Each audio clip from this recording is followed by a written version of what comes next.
tradicional derecha que gobernaba ese país? Es una de las consultas que le voy a hacer a quien nos acompaña esta noche y le doy la más cordial bienvenida. Yasmín Balaguer está con nosotros, analista colombiana. Yasmín, ¿cómo le va? Buenas noches, qué gusto, bienvenida.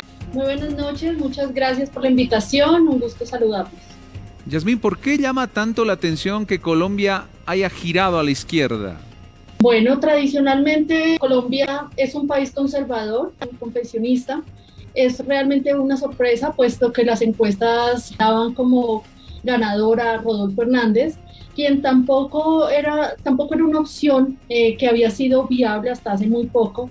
No hubiera tenido la posibilidad si no se hubiera enfrentado a Gustavo Petro, era un candidato que generaba mucha resistencia en el país y que la sigue generando, puesto que la diferencia no es mayor entre los resultados de los dos candidatos. Es aproximadamente un 3%, que es un porcentaje que se ajusta al margen de error. Esa votación de Rodolfo Hernández, más que por él, para que no fuera presidente Gustavo Petro.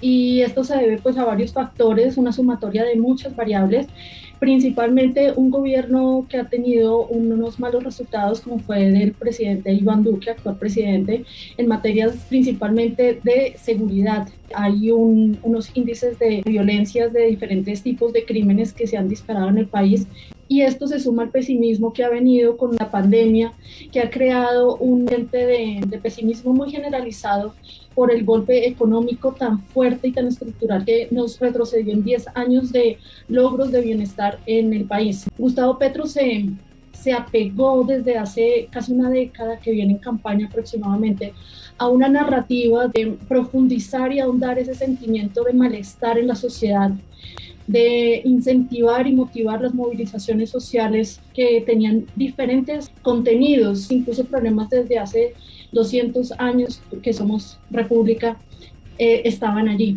sin realmente un objetivo particular, sino muchos. En el discurso de posesión de ahora presidente Gustavo Petro, hemos tenido varias sorpresas porque llama a una unidad, porque él sabe que hay una mitad del país que no está de acuerdo con él, que tiene una profunda desconfianza por haber venido de un grupo al margen de la ley, por tener una campaña política llena de populismo, de unas políticas económicas inviables, las mismas que han llevado a Venezuela lamentablemente a esa crisis y destrucción de su economía, y eso es lo que nosotros tememos. Yasmín, lo que muchos se preguntan desde la visión regional, ¿se acercará a Nicolás Maduro?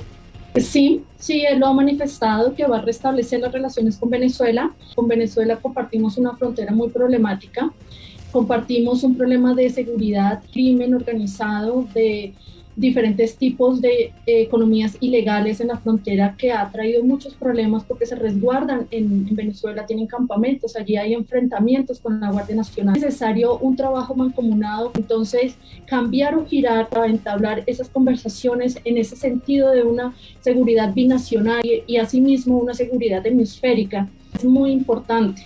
Va de pronto a no ser tan fuerte en el discurso para restablecer las libertades en Venezuela. Ahora te hago otra pregunta, Yasmín. Sabemos que tradicionalmente los gobiernos de derecha han tenido un fuerte relacionamiento con Estados Unidos, por ejemplo. Han sido socios estratégicos los gobiernos de derecha de Colombia y el gobierno de los Estados Unidos. Mi pregunta es, Gustavo Petro, ¿qué tipo de relacionamiento tendrá con Estados Unidos? ¿Se alejará, se acercará o mantendrá la relación que tiene hasta ahora? A mantener las relaciones con Estados Unidos basado en un tema que para él ha sido prioritario desde la campaña, que ha sido el cambio climático, un eje central de su política internacional. Y claramente también hablando de sus bases que lo llevaron al poder, que es un tema prioritario para ellos.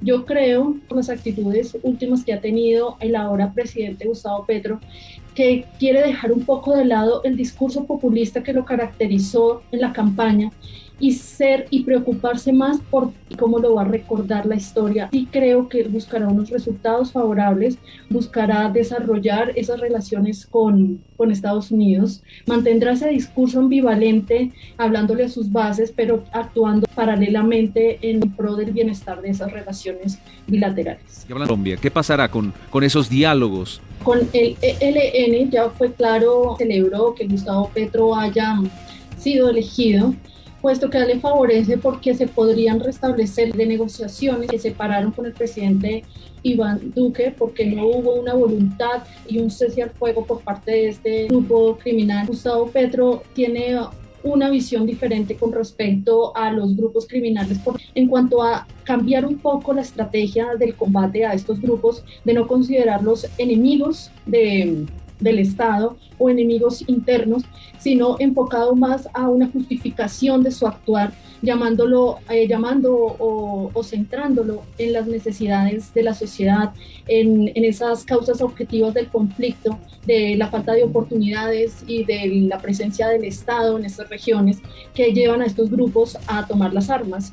Entonces hay al menos en su discurso, una justificación a estos grupos y él imagina que llevando desarrollo y oportunidades, lo cual pues no es cierto y se ha demostrado que ese no es el punto o la razón de ser del conflicto, pero él considera que eso podría llevar a subsanar el conflicto en el país. Veremos unas posibles negociaciones con el ELN, quizás con los demás grupos como las disidencias de las FARC, y hay que tener un especial cuidado porque en las zonas en donde hay en este momento conflicto y economías ilícitas, tipo sur del país y la costa pacífica, ganó Gustavo Petro.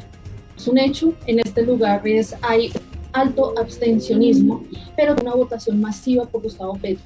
Y hay muchas zonas en el país en las que han sido o son controladas por estas bandas criminales y controlan toda la vida social, política y las decisiones de la sociedad. Una fuerte cooptación del Estado. En esos lugares no se vota o no se actúa si estos grupos no lo autorizan o no es bien visto para ellos. Y en estas regiones gana Gustavo Petro con una votación muy alta. Entonces, no podemos asegurar que haya una presión o un constreñimiento, pero sí al menos es muy sospechoso y es algo que tendrán que investigar las autoridades. Bien, Jazmín, le agradezco mucho la gentileza, la información que nos ha brindado, el análisis sobre todo de cuál es la perspectiva del presidente electo entonces, Gustavo Petro, hacia el futuro no solamente de Colombia, sino regionalmente hablando. Muchísimas gracias, Jazmín. Bueno, ustedes, un saludo al pueblo boliviano. Muchísimas gracias. Jazmín nos ha acompañado, Jazmín Balaguer, analista política allá en Colombia, dándonos ese pantallazo.